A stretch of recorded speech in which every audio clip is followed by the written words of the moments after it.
అన్న మీ పేరు? నా పేరు శ్రీరాములు. గణేష్ నగర్ 57వ డివిజన్. ఇప్పుడు మరికొద్ది రోజుల్లో మన కరీంనగర్‌లో మున్సిపల్ ఎన్నికలు జరగబోతున్నాయి. హ్మ్. సో, ఏ ఏ పార్టీ అయితే మీకు బావుంటుంది? అంటే అటు బీఆర్ఎసా? లేకపోతే బీజేపీయా? కాంగ్రెసా? ఏ పార్టీ అయితే బావుంటుందని మీకు అనిపిస్తుంది? ప్రస్తుతం ఉన్న పరిస్థితుల్లో అయితే ఇప్పుడు మన గత పాలన కూడా చూసినాము. గత గత పాలన మున్సిపల్ ఎలక్షన్‌లో మన బీఆర్ఎస్ ప్రభుత్వం అధికారంలో ఉండే రాష్ట్రంలో. అయినా గానీ మన కరీంనగర్ మున్సిపాలిటీకి నిధులు రాష్ట్రం నుండి రాలేదు. ఎందుకంటే దీన్ని స్మార్ట్ సిటీగా మార్చి మన కేంద్రం నిధులే దీనికి మున్సిపాలిటీకి కేంద్రం నుంచెల్లి వచ్చిన నిధులే ఉన్నాయి. దీనికి ఏంటిదంటే మన ఎంపీ బండి సంజయ్ కుమార్ గారి చొరవతోని మన కరీంనగర్కు నిధులు తేవడం జరిగింది.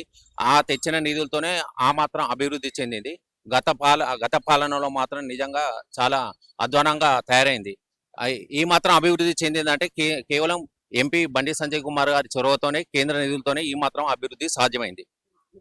అంటే స్మార్ట్ సిటీ అని అన్నారు గదా! 10 సంవత్సరాలుగా మన బీఆర్ఎస్ ప్రభుత్వం అయితే చేసింది. అప్పుడు స్మార్ట్ సిటీ చేస్తానని మనకి కొంతమంది మంత్రులు మనకి హామీ ఇచ్చారు. ఇప్పుడు 2 ఏళ్లుగా రేవంత్ రెడ్డి గారు మనకు పాలన చేస్తున్నారు. రేవంత్ రెడ్డి పరిపాలనలో ఏ విధమైనటువంటి అంటే మార్పులొచ్చాయి?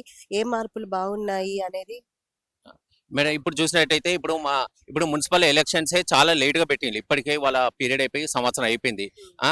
కేంద్రం నుంచి రావాల్సిన నిధులు కూడా పెండింగ్ పడ్డాయి. ఇప్పటికే చాలా ఆలస్యంగా చేసిండు. పైగా ఇంటింటికి వెళ్ళి మన ఆహ్, విద్యుత్తు ఉద్యోగులు ఎప్పుడైనా ఇంటింటికి వెళ్ళి మన కరెంటు మీటరు మీకు కరెంటు బిల్లు ఫ్రీగా వస్తుందని చెప్పేసి ఒక్కొక్కరు ఇంటికి పోయి మీకు సంక్రాంతి శుభాకాంక్షలు, మీకు ముఖ్యమంత్రి గారు శుభాకాంక్షలు తెలియజేయమన్నారని చెప్పేసి విద్యుత్ అధికారులను పరోక్షంగా కాంగ్రెస్‌కు ఎన్నికలు పడే విధంగా మలుచుకోవాలని ప్రయత్నం చేసిండ్రు. అయితే అట్లాంటి హామీలు, అట్లాంటి పప్పులేమి ఉడకవు. ఎందుకంటే ఇచ్చిన హామీలలో ఏం నెరవేర్చిండ్రు? కేవలం మహిళలకు ఉచిత బస్సు అని పెట్టిండు. దానిలో ఉన్న బస్సులే పెంచుతాండు. బస్సులే దొరుకుతలేవు. ఎక్కడానికి స్థలం ఉంటలేదు. బస్సుల్ని పెంచలేదు. వాళ్ళకి ఇబ్బంది అయితుంది. పోయే వాళ్ళకి ఇబ్బంది అయితుంది. ఇచ్చిన 6 గ్యారంటీలు ఏవి అమలు పరిచిండ్రు? 2,00,000 రూపాయల మన పంట రుణమాఫీ అన్నాడు. దాన్ని కూడా పూర్తిగా అమలు పరచలేదు. అంతేకాకుండా ఉన్నత విద్య అభ్యసించే మహిళలకు స్కూటీలు ఇస్తా అన్నాడు. మళ్ళా షాదీ ముబారక్ కిందట, కళ్యాణ లక్ష్మి కిందట వాళ్ళకు తులం బంగారము ₹1,00,000 ఇస్తా అని చెప్పేసిండ్రు. నిరుద్యోగులకు కూడా ₹2,500 ఇస్తా అన్నారు. అలాగే పింఛను 3,000 నుంచి ₹4,000 పెంచుతా అని చెప్పిండు. ఇవన్నీ హామీలు ఏమైనాయి? హామీలను ఇచ్చి మీరు ఎలక్షన్లలో ఓటు అడగండి. మీరు ఇచ్చిన హామీలను 420 హామీలు ఇచ్చిండ్రు. ఇచ్చిన 6 గ్యారెంటీలలో ఎన్ని అమలు పరిచిండ్రు? వాటిని ఇచ్చి మీరు ఓటు అడగడానికి వెళ్ళాలని చెప్పేసి నేను కోరుకుంటున్నా. ఇప్పుడు అంటే మీ అభిప్రాయం ఏంటనంటే బీజేపీ ప్రభుత్వమే బావుందని అభిప్రాయం. ఇప్పుడు ప్రస్తుతం ఉన్న పరిస్థితుల్లో కరీంనగర్‌లో మాత్రం భారతీయ జనతా పార్టీ మున్సిపల్ కార్పొరేషన్‌లల్ల వచ్చే అవకాశం ఉన్నదని నేను అనుకుంటున్నా. ప్రస్తుతము మనకి కాంగ్రెస్ ప్రభుత్వం పరిపాలనలో ఉంది. కొన్ని సంక్షేమ పథకాలు గూడా ఏర్పాటు చేసింది కదా! దాని మీద మీ అభిప్రాయం? ఏ చేసినా గానీ అంత పెద్ద ఉపయోగం లేవు అయి. ఆహా! అంతా కంటి తుడుపు మాత్రమే అవి. అవి పక్కా శాశ్వతం అయితే లేవవి.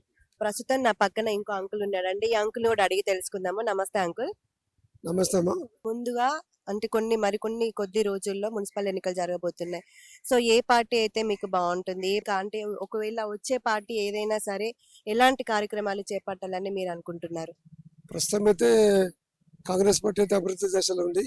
టీఆర్ఎస్ మాత్రము కుంభకోణం కూరుకుపోయింది కాబట్టి టీఆర్ఎస్ వచ్చే ప్రసక్తి లేదు. వస్తే వాళ్ళ అభిమానులకు వెళ్తే గెలవచ్చు తప్ప మీతో వచ్చే ప్రసక్తి అయితే లేదు. అధికార పార్టీ కాంగ్రెస్ పార్టీ ఎన్నో అభివృద్ధి కార్యక్రమం చేస్తుంది. టీఆర్ఎస్ చేయని కాంగ్రెస్ చేస్తున్నాం. ఆనాడు నాకు కూడా వాస్తవంగా రేషన్ కార్డు లేదు 50 సంవత్సరాల నుంచి. మొన్న నాకు రేషన్ కార్డు వచ్చింది. ఇందిరా మిల్లు లేదు, నాకు ఇందిరా మిల్లు వచ్చింది. ఇట్లా చాలా అనేక కార్యక్రమాలు, సంక్షేమ కార్యక్రమాలు నాకే కాదు ప్రజల అభిప్రాయం కూడా నేను ప్రజల తిరుగుతా కాబట్టి రాష్ట్ర మాదిగ అభివృద్ధి సంఘం రాష్ట్ర అధ్యక్షుడు కాబట్టి ప్రతి ప్రజల లోపల నేను ఉంటా, ప్రతి గల్లీలో ఉంటా, ప్రతి వాడలో ఉంటా. అందరి అభిప్రాయం మాత్రం కాంగ్రెస్ పార్టీ చేస్తే మాకు ఫ్యూచర్లో కొంత లాభం జరుగుతుంది అనేది అభిప్రాయం వ్యక్తపరుస్తున్నారు. ఏం చేయలేదు పరిపాలనలో. 3-4 దోసుకొచ్చినాడు తప్ప ఏ వాటో ప్రజలకు అనగానే ప్రజలకు అవసరం అయితే తన కుటుంబాన్ని తన వంశాన్ని పెంచుకున్నాడు. కానీ ప్రపంచం వ్యాప్తంగా అమెరికా, స్విట్జర్లాండ్ రకరకాల ఇతర దేశాల ఆస్తులు కూడబెట్టుకున్నది తప్ప తెలంగాణకు ఏం న్యాయం చేయలేదు. ఏదో పేరుకు బీఆర్ఎస్ వచ్చింది తప్ప అది ప్రజలకు ఉపయోగపడేది కాదు. తన వంశానికి, తన ధర్మ సంఘానికి, వెలుముకులానికి ఉపయోగపడే తప్ప సాధారణ ప్రజలు కానీ ఎవ్వరికి ఉపయోగపడలేదు ఆ పార్టీ. ఇప్పుడు కరీంనగర్లో మేయర్ పదవి కాంగ్రెస్ దే అని, లేదంటే బీఆర్ఎస్ దే అని, లేదంటే బీజేపీ అని వాళ్ళ మధ్యలో బాగా చర్చలు జరుగుతున్నాయి. సో మీ అభిప్రాయం ఏ పార్టీకి మేయర్ పదవి దక్కాలని అనుకుంటున్నారు? తప్పకుండా మేయర్ కాంగ్రెస్ పార్టీకి దక్కే అవకాశాలు అయితే నా ఎంక్వైరీలు మాత్రం చాలా ఉన్నది, మెజార్టీగా ఉన్నది. ఎందుకంటే సరైన అభిప్రాయం పెడుతుండ్రు. ఇంతకుముందు టీఆర్ఎస్ వాళ్ళు బీసీలకు 42% ఏం చేయలేదు. కాంగ్రెస్ పార్టీ ఖచ్చితంగా ఇస్తున్నారు కాబట్టి కాంగ్రెస్ పార్టీకి సంబంధించిన బీసీ ఏ అభ్యర్థినే గెలుస్తాడు, ఆడవాళ్ళు కానీ మొగలు కానీ. మొగలు బీజేపీ అయితే బీజేపీ థర్డ్ లాస్ట్ లో ఉంటుంది, సెకండ్ కొద్ది గొప్ప టీఆర్ఎస్ ఉంటుంది, మిగతాది ఏ పార్టీ అయితే ఉండదు ఇక్కడ. ఇప్పుడు కాంగ్రెస్ కాకుండా బీజేపీ వాళ్ళు కూడా మాదే ఈసారి మేయర్ పదవి కూడా మాదే అని అంటున్నారు. దాని మీద అభిప్రాయం? అట్లంటే మా అంతకుముందు ఎంపీ ఎలక్షన్ లో మరి బీజేపీ టీఆర్ఎస్ సపోర్ట్తోనే గెలిచింది, ఎమ్మెల్యే వాళ్ళతో గెలిచింది. కాబట్టి ఇక్కడ అసలు టీఆర్ఎస్ కి సంబంధం లేనప్పుడు బీజేపీ ఎట్లా గెలుస్తుంది? బీజేపీ గెలిచే అవకాశమే లేదు అక్కడ. భద్రతాతో పార్టీలు తెలంగాణ వచ్చే ప్రసక్తి లేదు, తెలంగాణ మాత్రం వచ్చే ప్రసక్తి రాదు బీజేపీకి అయితే. మరి ఇప్పుడు కేంద్ర మంత్రి మన కరీంనగర్ జిల్లా అతనే కదా, ఏం చేయలేదు. మనిషికి 15 లక్షలు ఇస్తాడు కదా, ఏం చేయలేదు. ఎక్కడ ఫ్యాక్టరీ కట్టిండు, ఎక్కడ ఇండస్ట్రీ కట్టిండు, ఎక్కడ బ్రిడ్జ్ కట్టిండు, ఎక్కడ డ్యామ్లు కట్టిండు. కరీంనగర్ జిల్లా ఏ క్లాస్ సీట్ అంటే మొత్తం బొంతలు బొక్కలు తప్ప ఏం కట్టలేదు. కేవలం ఆయన తెలుగు కూడా రాదు, ఇంగ్లీష్ కూడా రాదు. అసలు పార్లమెంట్ లో మాట్లాడే శక్తి కూడా ఆయనకు లేనోడు. ఈ అభివృద్ధి ఏం చేస్తాడు ఆయన? ఇప్పుడు మీరు కాంగ్రెస్ పార్టీ అని అంటున్నారు కదా, ఇప్పుడు కాంగ్రెస్ 2 సంవత్సరాల నుంచి పరిపాలన చేస్తుంది. ఎట్లాంటి అభివృద్ధి కార్యక్రమాలు మన కరీంనగర్ లో చూసారు? ఇంకా ఏదైతే బాగుంటుందని మీ సలహా? సాధ్యమైనంత వరకు వాళ్ళు కష్టపడుతున్నారు, వాళ్ళు కలిసికట్టుగా పనిచేస్తారు. గ్రూప్ బీజం ఏం లేదు. ప్రస్తుతం మాత్రం అవకాశాలు మాత్రం కాంగ్రెస్ గవర్నమెంట్ ఉన్నాయి. నేను కాంగ్రెస్ పార్టీ అభిమాని కాదు, కానీ ప్రజల్లో కూడా నేను తిరుగుతున్నాను కాబట్టి నా అభిప్రాయం చెప్తున్నాను. వందల మంది తిరుగుతాను. ఒక రాష్ట్ర అధ్యక్షుడి కాక రకరకాల ప్రజలతో కూడా ఎందుకు కలిసి తిరుగుతూ ఉంటా. ఇప్పుడు ఏదైతే పార్టీ మన కాంగ్రెస్ పార్టీ అవుతుందో వాళ్ళు ఇచ్చిన 6 హామీలు అయితే ఉన్నాయి కదా, అవి ఇంకా ఏవి మనకి అందుబాటులో రాలేదు. కొన్ని మాత్రమే చెప్పుకోదగినవి ఏంటంటే ఓన్లీ ఫ్రీ బస్సు. దీని మీద అభిప్రాయం? కారణం ఏంటంటే టీఆర్ఎస్ మొత్తం పైసలు దోచుకుపోయింది కాబట్టి ప్రభుత్వం ఖర్చు పెడతామని ప్రభుత్వం దగ్గర డబ్బులు లేవు. ఉన్నవాడు చదువుకుంటా ఎంతో కొంత మేలు చేస్తున్నాయి. అంటే మొత్తానికి కాంగ్రెస్ పార్టీ వల్లనే అభివృద్ధి కార్యక్రమాలు జరుగుతున్నాయని అంటున్నారు. నేను కనీసానికి 50 సంవత్సరాలుగా నేను చూస్తున్నాను కాంగ్రెస్ పార్టీని. అంటే అభిమాని కాదు, కానీ అభివృద్ధి మాత్రము గతంలో ఉన్న గ్రూపులు ఇప్పుడు ఏం లేవు. ఈ రేవంత్ ప్రభుత్వంలో ఎంత గొప్ప ఉండొచ్చు కామన్ గది, ఏ కుటుంబంలో కొద్ది గొప్ప తేడాలు ఉంటాయి, ఏ పార్టీ ఉంటాయి, కానీ అగ్రగా మాత్రం కాంగ్రెస్ పార్టీ ఖచ్చితంగా వినే అవకాశాలు మాత్రం ఉన్నాయి. వాళ్ళ ఏ వ్యక్తికి అభిమానం కాదు, ఏ అభ్యర్థికి అభిమానం కాదు. జనరల్ గా నేను చెప్తున్న విషయం. ఇంకోటి ఏంటంటే కరీంనగర్ లో కొన్ని చోట్లలో చూసుకుంటే వర్షం పడినప్పుడు మొత్తం ఇక్కడ చెరువుల్లాగా మనకి కనిపించడం జరుగుతుంది కదా. అంటే రోడ్ల విషయంలో కానీ కరెంటు విషయంలో కానీ ఎట్లాంటి ఏర్పాట్లు అయితే ఇంకా బాగుంటుంది అనుకుంటున్నారు? మరి అదే టీఆర్ఎస్ చేయలేదు, అవకాశం వచ్చిన 12 సంవత్సరాలు అది చేయలేనప్పుడు ఇలా కొత్తగా విలీనం చేస్తారు. వాళ్ళు దాన్ని బట్టి దాన్ని రిఫరెన్స్ తీసుకుంటా మెల్లిగా సాధ్యమంత బడ్జెట్ తో వాళ్ళు తయారు చేసుకుంటూ వస్తున్నారు వాళ్ళు. ఇంకోటి ఏంటంటే సార్, మనకి ఇప్పుడు ఫ్లైఓవర్ బ్రిడ్జిలు అనేటువంటి ఏమైతే ఏర్పాటు చేస్తున్నామో మన కరీంనగర్లో, అవి కూడా మన కేంద్ర ప్రభుత్వం నుంచి ఏర్పాటు చేయడం జరిగింది. అంటే బీజేపీ ప్రభుత్వమే ఏర్పాటు చేయడం జరిగింది.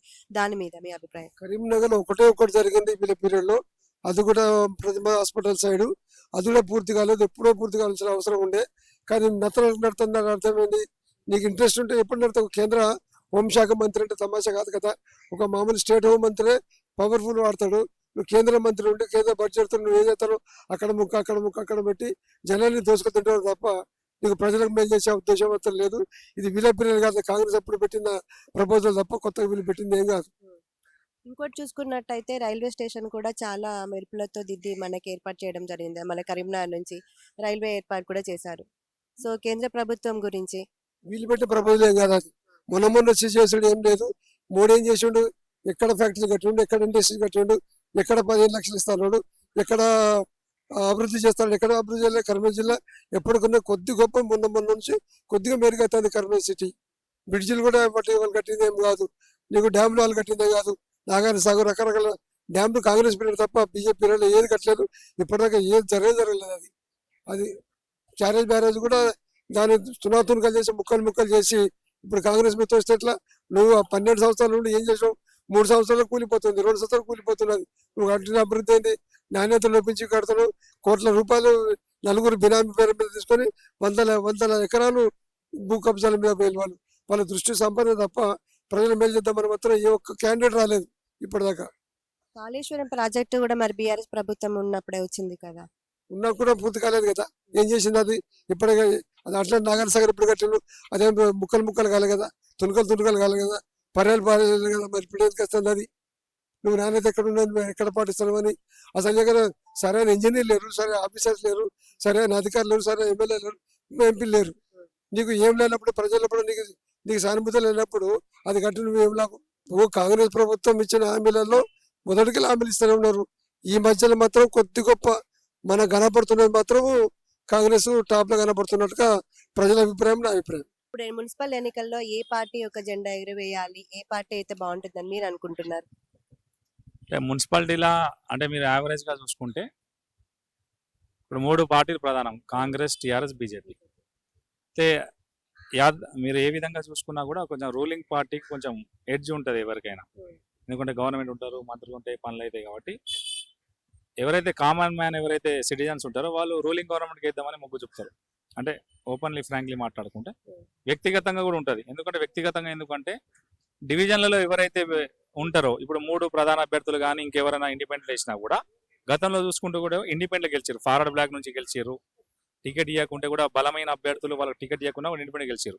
కాబట్టి ఏముంటుంది అంటే పార్టీలు బలమైన అభ్యర్థులు నిలిచబెడతారు. ఇన్ కేసు బలమైన అభ్యర్థికి టికెట్ రాని పక్షంలో ఇండిపెండెంట్ వేసే గెలిచే సత్తా కూడా ఉన్న వాళ్ళు కూడా గెలుస్తారు. కాబట్టి నా అంచనా ప్రకారం అయితే కాంగ్రెస్కు చాలా ఎడ్జ్ ఉన్నది. అక్కడ టికెట్ రాని పక్షంలో ఇతర పార్టీలకు కూడా వేరే ఇండిపెండెంట్ కూడా గెలిచి ఒక 8-10 మంది కూడా రావచ్చు ఇక్కడ. బీజేపీ పార్టీ కూడా మాదే అని అనుకుంటున్నారు. అంటే వాళ్ళ తరపున పోటీ చేసే వ్యక్తులు ఎక్కువ మెజార్టీ సంపాదించుకుంటున్నారని అంచనా, మీ అభిప్రాయం? ఎవరికి వాళ్ళ బీజేపీని చూసి ఎవరు కూడా 400-500 కోట్ల నుంచి స్టార్ట్ ఓటు. ముఖ్యంగా ఫస్ట్ స్థానిక సంస్థలలో క్యాండిడేట్ని చూస్తారమ్మా. క్యాండిడేట్ ఎందుకు చూస్తారంటే ఈ రోజు ఈ వ్యక్తి అనేటోడు రోజు కనబడతాడా వాడాలా, రోజు తిరుగుతాడా, డ్రైనేజ్ క్లీన్ ఉందా, రోడ్ క్లీన్ ఉందా, వీధి దీపాలు సక్రమంగా నిర్వహిస్తున్నారా లేదా, ఎవరైనా ఆపదలో కానీ హాస్పిటల్స్ కానీ స్కూల్స్లో కానీ బిల్లు తక్కువ వేయించడం కానీ, అంటే ఎవరైతే పబ్లిక్ అవైలబుల్ ఉంటారో వాళ్ళకి గెలిపిస్తారు. బీజేపీకి ఇస్తారనేది అపోహ. ఎవరైతే అంటే ఉండొచ్చు, బీజేపీలో కూడా సర్వీస్ చేయొచ్చు, ఇవ్వచ్చు, కాదంటలేదు. కానీ బీజేపీకి వస్తే అనేది తప్పు. ఎందుకంటే ఎవరైతే వర్క్ చేస్తారో వాళ్ళకి ఫస్ట్ ప్రిఫరెన్స్ ఉంటుంది స్థానిక సంస్థలలో.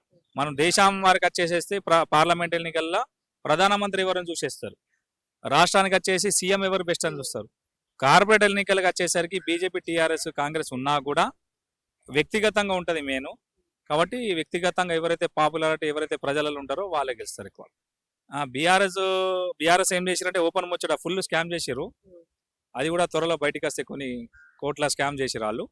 ముఖ్యంగా చూసుకుంటే నాణానికి 2 వైపులు అన్నట్టు పైసలు తీసుకొచ్చారు, ఓకే. అదే విధంగా దుర్వినియోగం కూడా చేసారు పైసలు. దుబారా ఖర్చు, మంచిగా ఉన్న రోడ్ను, మంచిగా ఉన్న మోరీని కూడా తీసేసి దుబారా ఖర్చు. స్మార్ట్ సిటీ రోడ్లు మీరు పై మెరుగులే. ఈ రోజు మీరు కలెక్టర్ ఆఫీస్ దగ్గర చూడండి, క్రాంప్స్ వచ్చినాయి, రోడ్డు క్రాక్స్ వచ్చినాయి. మీరు హౌసింగ్ బోర్డు వండి, అక్కడ మొత్తం టైల్స్ అని ఊసిపోయినాయి, స్మార్ట్ సిటీ టైల్స్.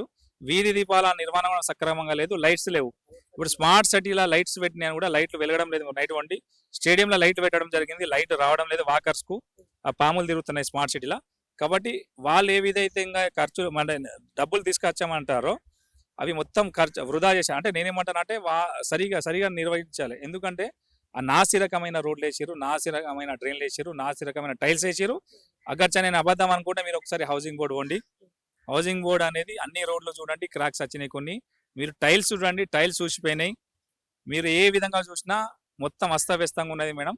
మీరు వాళ్ళు అభివృద్ధి చేసినది ఓకే, ఒప్పుకుంటా, పైసలు తీసుకొచ్చారు కావచ్చు, కానీ ప్రాపర్ వేగా నాసిరకంగా.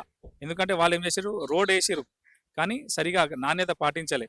కాబట్టి ఖచ్చితంగా వాళ్ళ మీద విజిలెన్స్ విచారణ చేసి ఎవరైతే ఈ దుబారా ఖర్చు చేశారో ఆ బిల్లు ఆపేయాలని కోరుకుంటున్నాను. అంటే ఇప్పుడు మీరు ఇప్పటివరకు చెప్పినటువంటి విషయాలలో అర్థమైంది అని అంటే ఇంతకుముందు ఉన్నట్టు ప్రభుత్వము సగంలో అన్ని వదిలిపెట్టేసి పోయిండ్రు అని అంటున్నారు. అంటే ఇప్పుడు ప్రస్తుతం 2 సంవత్సరాల నుంచి కాంగ్రెస్ పార్టీ అయితే ఆధీనంలో ఉంది. కొన్ని అభివృద్ధి కార్యక్రమాలు చేపట్టబోతుంది ఫర్దర్ గా కూడా. సో ఇప్పుడు ఈ 2 సంవత్సరాలలో కాంగ్రెస్ ప్రభుత్వంలో మీరు మీరు చూసిన మార్పులు? అంటే నేను సామాన్యంగా నేను ఒకటి 2-3 చెప్తామా. ఇప్పుడు ఫ్రీ బస్ చూసుకోవచ్చు మీరు. అంటే నాకు అవసరం లేకపోయినా కూడా కొంతమంది విలేజ్లోకి వెళ్ళి కూలీ పని చేసుకోవడానికి వస్తారు. ఒకటి కూరగాయలు అమ్ముకోవడానికి కూడా లేడీస్ పొద్దున వస్తారు. వాళ్ళకి 50 రూపాయలు 100 రూపాయలు ఆసర అవుతాయి. అంటే నాకు అవసరం లేదు, ఓపెన్ ముచ్చట. కానీ ఎవరైతే గరీబ్ ఉన్నారో వాళ్ళకి పనికి వస్తుంది ఒకటి. రెండవది కరెంటు బిల్లు. కరెంటు బిల్లు కూడా యావరేజ్గా 1000-1500 వచ్చేటి 200 యూనిట్ లోపు ఉన్న వాళ్ళకు ఉచిత కరెంటు. మనం 1000 రూపాయలు చొప్పున వేసుకున్నా కూడా 12 నెలలకు 12,000 ఒక ఇంటికి ప్రభుత్వం ఇస్తుంది అన్నట్టే మీకు. కాబట్టి ఈ విధంగా చూసుకుంటే ఇందిరమ్మ ఇల్లు చూసుకుంటే 5-5 లక్షలు ఇవాళ రేపు సొంత అన్నదమ్ములే 5,000 ఇచ్చుకోరమ్మా. 5,000 ఇచ్చుకున్నా కూడా పొద్దునిస్తే సాయంత్రం అడుగుతారు. 5 లక్షలు ఇచ్చారు. చాలా గవర్నమెంట్ ఇచ్చినా కూడా వాళ్ళ సొంత భూములో కట్టుకున్న 5 లక్షల ఇల్లు కాకుండా నార్మల్గా ఇంకో 2-3 లక్షలు కట్టుకుంటే చిన్న ఒక ఇల్లు, బెడ్రూమ్, కిచెన్ హాల్ అవుతుంది. అంటే ఏ విధంగా అయితే చేయాలి ఆ విధంగా చేశారు. ఇలా ఎవరిది కూడా నేను గమనించింది నా డివిజన్లో కానీ ఏ డివిజన్లో కూడా కానీ ఎలాంటి పైరవులు ఎవరు చేయలే. ఇందిరమ్మ ఇల్లులో మీరు గరీబులకు ఇచ్చారు. మీరు ఏ ఇంటి కనవండి 66 డివిజన్ల ఏ ఇంటి కనవండి సిఫార్సు ఎవరు చేయలే. ఎవరైతే గరీబులు ఉన్నారో గరీబులకి ఇల్లు వచ్చింది. అలా ఎవరు కూడా పైసలు తీసుకోలే రూపాయి. నేను గమనించి చెప్తాను, నా డివిజన్లో కూడా గమనించి చెప్తాను. కాబట్టి ఎవరైతే గరీబ్ ఉన్నారో మళ్ళీ డబుల్ బెడ్రూమ్ కూడా ఇందిరమ్మ ఇల్లు కూడా ఇద్దరు ముగ్గురు ఆడపిల్లలు ఉన్నారు. గరీబ్ ఉన్న వాళ్ళకి ఇచ్చినమ్మా. ఎందుకంటే వాళ్ళు పెళ్లి చేసుకోవడానికి కూడా కొంచెం మంచిగా ఉండాలి, ఇల్లు ఉండాలని చెప్పే ఉద్దేశంతో వాళ్ళ క్రైటీరియా చూసి ఇంటికి పోయి ఇన్స్పెక్షన్ చేసి ఇవ్వడం జరిగింది. ఎవరు కూడా ఒత్తిడి తెచ్చినా కూడా ఏం పట్టించుకోలే. కాంగ్రెస్ గవర్నమెంట్ తలుచుకుంటే మొత్తం కార్యకర్తలకు ఇవ్వచ్చు ఉండే, కానీ అట్లా చేయలే. నేను చూసినా కాబట్టి చెప్తాను. ఈ టీఆర్ఎస్ వచ్చిన కాంచి మొదలు ఫస్ట్ ఏం చేసిరంటే వీళ్ళు సరే ఏదో టాలెంట్ తోటి తెలంగాణ రావాలి, నిధులు నియామక ఇలాంటి ఉద్దేశంతో వచ్చి నీళ్లు ఏం చేసిర్రు, కాళేశ్వరం ప్రాజెక్ట్ కడదామని తీసుకొచ్చి అది ఒక చోట కట్టేది ఇంకొక చోట వాళ్ళే యజమానులు, వాళ్ళే కాంట్రాక్టర్లు, వాళ్ళే అన్నీ అయిపోయి కొన్ని 1,00,000 కోట్ల రూపాయలను ప్రజల యొక్క ధనాన్ని దుర్వినియోగం చేశారు. అలాంటి కాళేశ్వరం ప్రాజెక్టు ఉండవలసింది కరెక్టే, కానీ ఈ నాణ్యత లోపం వల్ల మొత్తం అయిపోయింది. కాంగ్రెస్ వాళ్ళు ఏం చేస్తున్నారు, ప్రతి విషయానికి కూడా దాన్నే ముందర పెట్టి ఇది ఏం చేస్తారని వీళ్ళు కాంగ్రెస్ వాళ్ళు చెప్పగలుగుతారు విషయం. అప్పటి కాంగ్రెస్ అట్లా ఇప్పుడు నాగార్జున సాగర్ కానీ లేకపోతే బాక్రానంగర్ ప్రాజెక్టు కానీ శ్రీరామ్ సాగర్ ప్రాజెక్టు కానీ ఎన్నో ఏళ్ళ కింద కట్టినటువంటి ప్రాజెక్టులు ఉన్నాయి. అదేవిధంగా మన డ్యాము కూడా అదే విధంగా ఉంది. మొన్న కట్టినటువంటి ప్రాజెక్టు కూలిపోవడానికి కారణం పూర్తిగా 1,00,000 కోట్ల రూపాయల ప్రజాధనాన్ని మాత్రం వేస్ట్ చేసిందని చెప్పుకోవచ్చు. రెండో విషయం ఏంటంటే ఏదైతే బ్రాండ్ షాప్లో లిక్కర్ విధానాల టెండర్ పూర్తి కాకముందే టెండర్లు పెట్టి 1,00,000 కోట్లు అట్లా సంపాదించేసి పక్కకు పెట్టుకున్నాం. మూడో విషయం టీఆర్ఎస్ ప్రభుత్వం ఏం చేసిందంటే హైదరాబాద్లో కానీ అన్ని చోట్ల కానీ ఏదైతే బ్రోకర్ చేసేటువంటి విధానాలు ఈ టీఆర్ఎస్ ప్రభుత్వం అవలంబించి నిల్వ నీడ లేకుండా చిన్న తరగతి ఉద్యోగులకు నీడ లేకుండా ఈ ప్లాట్ల యొక్క ధరలను పెంచేసి పూర్తి అది వాళ్ళే ప్లాట్లు చేసి బ్రోకర్ విధానాలకు పాల్పడ్డటువంటి విషయం. దానివల్ల ఏమైందంటే పూర్తిగా ఏమి లేని నిరుపేదకు భూమి గజం కూడా దొరకకుండా అయిపోయింది. అట్లాంటప్పుడు ఆ ప్రభుత్వం ఇప్పటి వరకు ఉంటే మొత్తం ప్రజలనే అమ్మి పారేసి బీఆర్ఎస్ ప్రభుత్వం ఉంటే మాత్రం పూర్తిగా నీడ లేకుండా చేస్తుండే. ఎప్పుడైతే ఈ కాంగ్రెస్ ప్రభుత్వం వచ్చి హైడ్రా అనేటువంటి నిదానాలు తీసుకొచ్చి హైడ్రాకు ఒక ప్రత్యేకతను ఏర్పాటు చేసి భూములను కాపాడి, చెరువులను కాపాడి, కుంటలను కాపాడి ఈ విధంగా కొన్ని విధాలుగా ప్రజల యొక్క ధనాన్ని మాత్రం కాపాడిందని పూర్తిగా చెప్పుకోవచ్చు మేడం. అయితే ఇప్పుడు ఈ మున్సిపల్ ఎన్నికల్లో మొత్తం 66 డివిజన్లు ఉన్నాయి కదా. ఈ 66 డివిజన్లో మీ ఆలోచన ఎన్ని వరకు మనము కాంగ్రెస్ గానీ లేదంటే బీజేపీ గానీ బీఆర్ఎస్ గానీ చోటు చేసుకుంటుందని మీ అభిప్రాయం? బీజేపీ తక్కువనే మేడం. ఏదైతే ఉన్నటువంటి పోటీ అయితే ఈ కాంగ్రెస్ వర్సెస్ ఈ బీఆర్ఎస్ మాత్రమే నడుస్తుంది. ఈ బీఆర్ఎస్ తక్కువ ఏమంటే కాంగ్రెస్ మాత్రం ఎక్కువ మెజార్టీ సాధిస్తుందని. ఎందుకంటే కాంగ్రెస్ ప్రవేశపెట్టినటువంటి విధానాలు ఏదైతే మహిళలకు లోన్లు కానీ, ఆర్టీసీ బస్సులో ప్రత్యేకత కానీ, ఆర్టీసీ బస్సులో ప్రయాణం కానీ, మహిళలకు ఒక ప్రత్యేకమైన చీరలు కానీ, మహిళల మీద ఎక్కువ ఫోకస్ కాంగ్రెస్ ప్రభుత్వం పెట్టింది కాబట్టి ఎక్కువ శాతం ఓట్లు మహిళలే ఉన్నాయి కాబట్టి అట్లనే బీసీ రిజర్వేషన్ కూడా ఈ కాంగ్రెస్ ప్రభుత్వం ప్రవేశపెట్టింది. ఈ వర్గీకరణ విధానాలు కూడా కాంగ్రెస్లో వచ్చేసినాయి.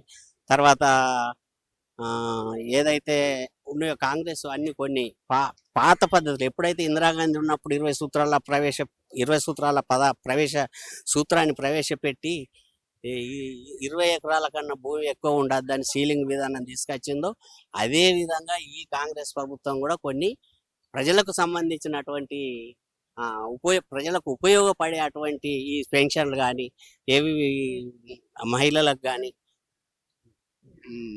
ఈ ఉపయోగాలు అయ్యేటువంటి విధానాలు చేస్తున్నారు కాబట్టి కాంగ్రెస్కి ఎక్కువ మెజార్టీ వస్తుందని నా యొక్క అంచనా. పూర్తి విధానం నాకు కాదు, కానీ నేను ఎవరికి వ్యతిరేకం కాదు, ఏ పార్టీ నాకు లేదు కానీ విధానాలు కాంగ్రెస్కు ఎక్కువ ఉన్నట్టు కనబడుతుంది.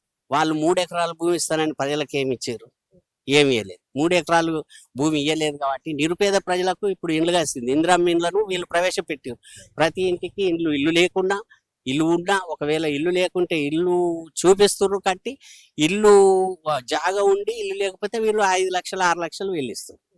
కాబట్టి తులం బంగారం ఎవరి నుంచి కూడా కాదు. కాకపోతే కాంగ్రెస్ ఒకటి ఏంటంటే ఇప్పుడు మహిళలకు 2500 ఇస్తారు, వేరే ప్రభుత్వాలు ఇస్తారు, ఒక్కొక్కటి ప్రవేశపెడుతున్నారు.